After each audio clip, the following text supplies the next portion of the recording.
Concept आपके लिए बनाया है उसको टिप्स वाइज रखा है।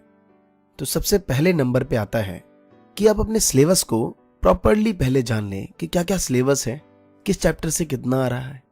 कहीं ऐसा नहीं कि उन चैप्टर में हम ज्यादा टाइम डिवोट कर रहे हो जिसकी वेटेज ज्यादा है ही नहीं।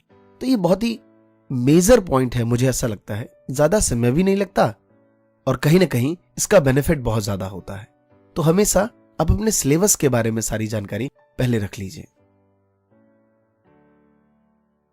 उसके बाद जितने भी सब्जेक्ट हैं आपके पास, math, science, English, social studies, Hindi, मेरा ऐसा मानना है इन सब का एक सेपरेट नोटबुक रखिए।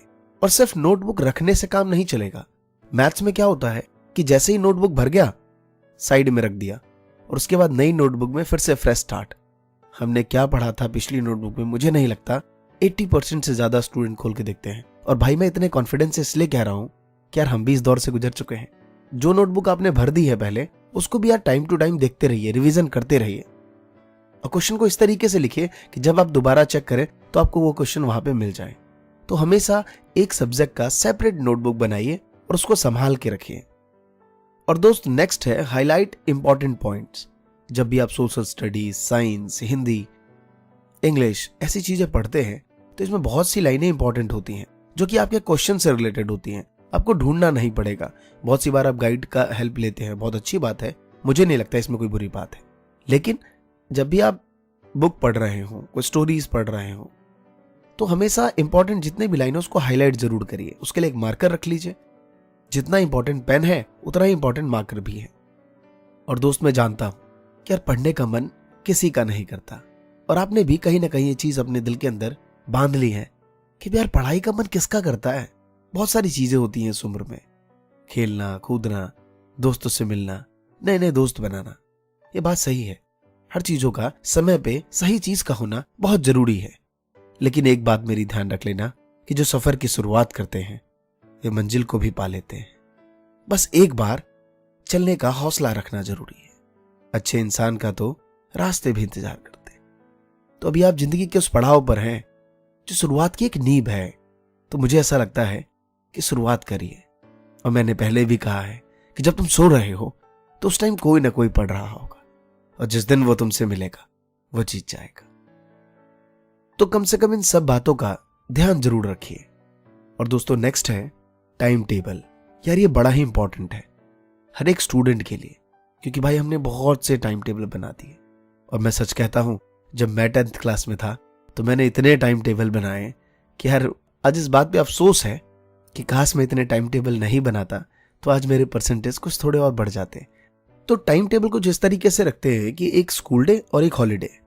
अब स्कूल डे में आपके पास ज्यादा टाइम नहीं होता बिकॉज ट्यूशंस भी हैं बहुत ज्यादा, 1, 2, कई बच्चे 3 ट्यूशंस पढ़ते हैं। तो मेनली 3 सब्जेक्ट को हाईलाइटेड रखिए हमेशा स्कूल डे में, जो आपको थोड़ा डिफिकल्ट हो। सबसे ज्यादा ऑब्वियसली मैथ्स तो इंपॉर्टेंट है ही, उसके बाद साइंस, फिर इंग्लिश।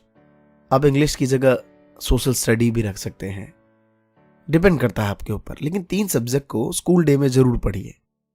किसी को 2 घंटा दीजिए। अब एग्जाम्पल कि आप 3:30 स्कूल से आते हैं, अगर आपका मॉर्निंग का स्कूल है तो 3 या 3:30 आप आ जाते होंगे। तो इस बीच में आने के आधे घंटे बाद 1.5 घंटे की स्टडी करिए।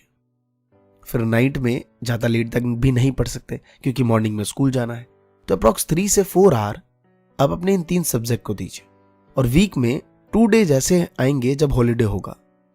एक संडे है, अगर सैटरडे ऑफ है तो अच्छी बात है, नहीं तो भाई ये इंडिया है, फेस्टिवल्स यहां होते ही रहते हैं।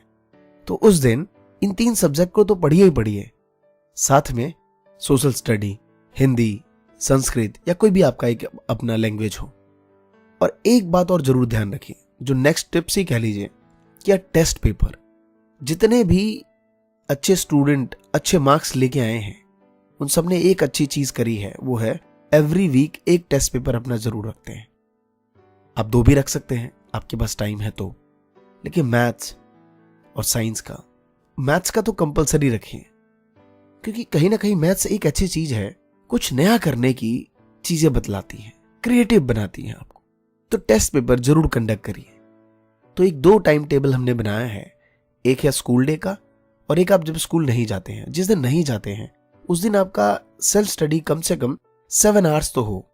7 बहुत ज्यादा भी लग सकता है किसी बच्चों को, तो कम से कम 5 आवर्स हो।